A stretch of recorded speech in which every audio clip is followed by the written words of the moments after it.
Puissance de la foi. Mes enfants bien-aimés, je suis avec vous comme au cénacle, où des hommes craintifs, les apôtres, s'étaient réunis après ma mort. Ma présence eut comme effet de les intimider, car leur foi n'était pas assez ferme pour savoir m'attendre comme je l'avais promis.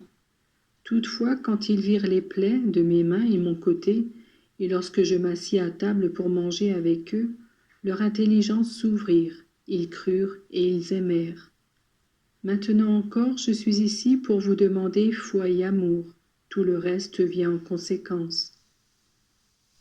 Observez ceux qui sont près de vous, et si vous ne trouvez pas ces deux vertus qui devraient distinguer le chrétien de celui qui ne l'est pas, le bon du méchant, ne vous en attristez pas, mais faites de votre mieux pour les répandre. Foi et amour, je ne vous demande pas autre chose en vue de rendre votre vie heureuse pour vous et utile aux autres. Si une âme manque de foi, elle manque de force.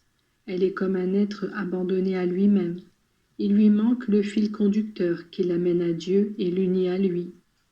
Par la foi, Dieu donne à la créature des pouvoirs divins et la rend capable de s'élever et d'élever. Mes enfants, il n'y a pas de don plus grand que la foi. Elle vous indique l'étoile polaire et elle vous aide à surmonter et à vaincre les dangers qui vous menacent. La foi vous fait voir et sentir Dieu à vos côtés. Elle vous apprend à pratiquer la justice et à vaincre l'iniquité. Des hommes, elle fait des êtres invincibles, que n'épouvantent ni les contrariétés, ni les souffrances, ni la mort.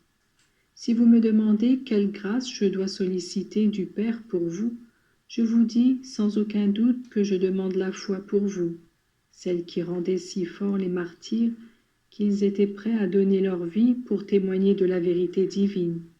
La foi vous fait voir la vie au-delà des réalités terrestres et vous transforme tout entier de manière à vous faire vous réjouir même dans la douleur. Oui, je veux vous octroyer le don de la foi, celle qui faisait monter Moïse sur la montagne pour communiquer avec Dieu, celle qui faisait dire aux prophètes « Vive le Seigneur en présence de qui je me tiens », la foi des prophètes, des martyrs et des saints. Cette foi qui, basée sur la vérité de Dieu révélée, ne peut faire défaut, et un seul petit grain de cette foi suffirait à déplacer les montagnes. Cette foi doit être le mobile de vos actions, et elle doit vous enseigner à agir en mon nom, au nom du Seigneur. Cette foi, vous devez la communiquer aux autres personnes. Un homme de foi est un modèle à imiter. Sa patience n'est pas troublée par les événements quotidiens. Il ne s'emporte pas, en lui l'estime pour le prochain ne diminue pas, même lorsqu'il découvre des défauts et des vices, car la foi qu'il possède lui fait voir l'œuvre de salut de Dieu toujours en acte, grâce à laquelle même les pécheurs, les plus hostiles, peuvent se convertir. La foi est le salut qui continue.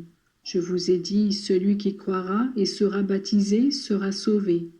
Mais en qui devez-vous croire? En Jésus ressuscité, mes enfants, et en votre résurrection. Je suis ressuscité, et beaucoup m'ont vu et ont vu mon corps de chair. Ils ont vu mes plaies lumineuses. J'ai été soumis à la mort parce que je m'étais chargé des péchés de tous les hommes. Je devais, par ma mort et ma résurrection, signifier votre résurrection de la mort du péché à la vie de la grâce. Et c'est aussi la résurrection finale que je devais signifier.